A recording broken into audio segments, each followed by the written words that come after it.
Hello बच्चों, let's see the question.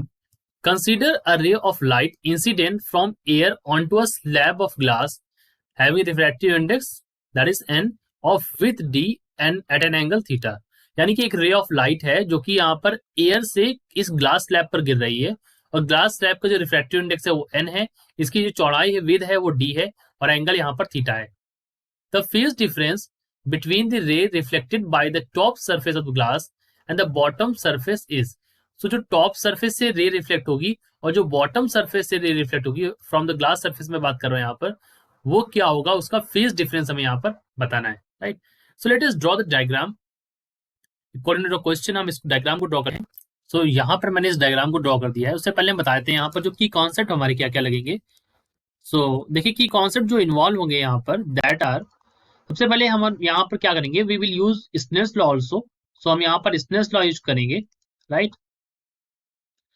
यानी कि स्नेल्स लॉ क्या कहता है, n is equal to sine theta यानी कि sine i by sine r, right? एक तो ये लॉ हो जाएगा यहाँ पर, और आई हमारा क्या एंगल ऑफ इंसिडेंट थीटा, तो मैं यहाँ पर थीटा ही लिख देता हूँ इसको. तो ये यूज करेंगे. और दूसरा हमें पता है दैट फेज डिफरेंस यानी कि डेल्टा फाई दैट इज जिसको हम बोलते हैं phase difference is equal to 2 pi by lambda into path difference, right? So phase difference is equal to होता है 2 pi by lambda into path difference. इस relation को हम यहाँ पर इस्तेमाल करेंगे, इसको हम यहाँ पर यूज करेंगे. अब देखिए क्वेश्चन में, देखिए इस डायग्राम को अगर आप देखें तो यहाँ पर अगर आप देखें तो ये किस एंगल से, ये थीटा एंगल से इस पे गिर रही है और ये रिफ्लेक्ट हो रही है एक तो डायरेक्शन पी डैश में, और दूसरा जो रिफ्लेक्शन हो रहा है ये क्या हो रही है, reflect in P dash direction. तो रिफ्लेक्ट जो हो रही है that is in P dash direction, और रिफ्रैक्टेड जो हो रही that is in the direction of refracted, क्योंकि आप देख रहे हैं in P double dash direction यहाँ पर. सो अब due to reflection from the glass media there is a change of phi. So we can say that due to reflection in glass medium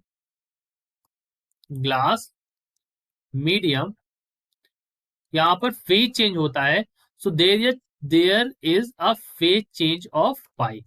so there is a phase change of pi. Pi phase change हमें यहाँ पर देखने को मिलता है. तो हम कह सकते हैं कि देखिए इस पॉइंट, इसको मैं ओ मान लेता हूं, ये ओ से लेकर के यहां तक ओपी मतलब यहां से लेकर के और पी डबल डैश तक आने में जो टाइम लगता है उस टाइम को हम कैसे निकाल सकते हैं. So we can say that the time taken to cover from O to P double dash. So O P double dash में जो टाइम लगेगा उसको मैं बोल दूंगा यहाँ पर टाइम टेकन, उसको मैं डेल्टा टी मान लेता हूं. So delta t is equal to क्या हो जाएगा, so delta t is equal to यहां से हो जाएगा ओपी डबल डैश यानी कि time is equal to distance upon velocity. अब अगर आप देखें यहां पर तो ओपी डबल डैश की वैल्यू क्या हो जाएगी, so OP double dash is equal to, अब ये दूर, ये पूरी डिस्टेंस क्या है, ये डी है और ये क्या है R. So we can say that OP double dash is equal to D by cos, और ये हो जाएगा आर. ठीक है, मैं इस ट्रायंगल को अगर ले लेता हूं, ये वाला ट्रायंगल पूरा इस तरह से, तो ये दूरी क्या है, दिस डिस्टेंस इज डी, ये हमारी डी है और ये हो जाएगा cos R. So OP double dash is equal to D by cos R, और v यहाँ पर वेलोसिटी है, सो v हो जाएगा c बाई एन. एन क्या है, एन हमारा रिफ्रैक्टिव इंडेक्स है यहाँ पर. So n is our refractive index, जैसा कि आपने पहले भी देखा है क्वेश्चन में दे रखा है एन इज रिफ्रैक्टिव इंडेक्स. इसको आप अगर सेटल करें, सॉल्व इसको मतलब रिराइट करें, so we can rewrite it as D और एन हो जाएगा divide by C and cos R. ये वैल्यू यहाँ पर आ जाएगी. नाउ हमें पता है that we will also use Snell's law. So from Snell's law हमें क्या मिल जाएगा, so we can say that from Snell's law, देखिए स्नेल लॉ से हमें क्या पता है that N is equal to sine theta by sine r. So यहां से अगर मैं साइन आर की वैल्यू निकालू, साइन आर क्या हो जाएगा, तो sine r is equal to sine theta by n. So sine r से हम अगर कॉस आर निकालना चाहूं, so we can find cos r is equal to 1 minus sine square r, that is equal to 1 minus sine square theta by N square in the square root, right? ये value हमारी यहां से आ जाएगी. So from here we can find the value of delta t is equal to, we can say that delta t is equal to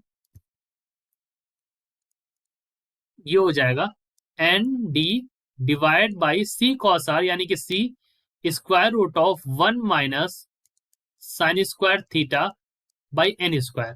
this is the value of delta t, right. सो हम इसको modify करते हैं। So let me add some space also. So we can say that delta t is equal to n d, ये value हमने लिखी थी 1 - sine square theta by N square, that is equal to n d by c, और इसको मैंने इस form में ऊपर ले जाके लिख दिया। अब आप जानते हैं कि फेज डिफरेंस क्या होता है। So we know that phase difference is equal to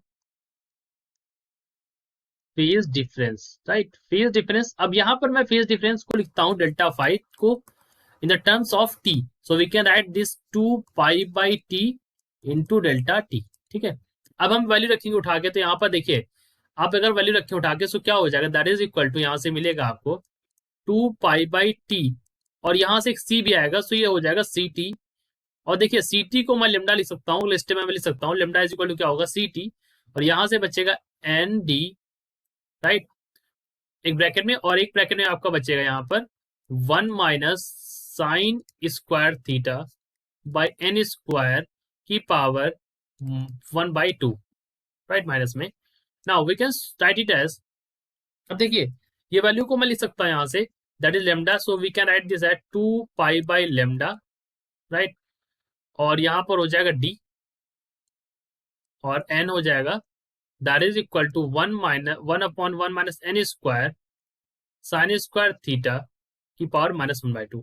अब टोटल फेज चेंज आपको पता है, the total phase change is pi also, so we can say the total phase change. अब अगर मैं टोटल फेज चेंज पता करूं, that is equal to delta five plus pi, right. Total phase change की value जो है आपको मिली यहां से डेल्टा फाइव प्लस पाई। तो जब आप डेल्टा फाइव इस वैल्यू में आप पाई भी जोड़ देंगे यहाँ पर, सो पाई जैसे ही आप पाई जोड़ेंगे यहाँ पर, तो 1/1 - n² sine square theta plus pi, sine square theta plus pi, that will come over here as positive, so we can write this as delta five, यहाँ से आ जाएगी वैल्यू 4 पाई/डी, देन इज इक्वल टू, तो ये हो जाएगा by lambda, और ये हो जाएगा 1/1 - n², और ये हो जाएगा साइन स्क्वायर थीटा की पावर 1/2 प्लस पाई। ये वैल्यू हमारी यहाँ पर आ जाएगी। So this will be our answer. सो अगर आप देखें तो ऑप्शन नंबर ए में हमारा ये ऑप्शन मैच कर रहा है। सो करेक्ट आंसर क्या हो जाएगा, so correct answer will be option number A, right. So I hope you understood it well. All the best.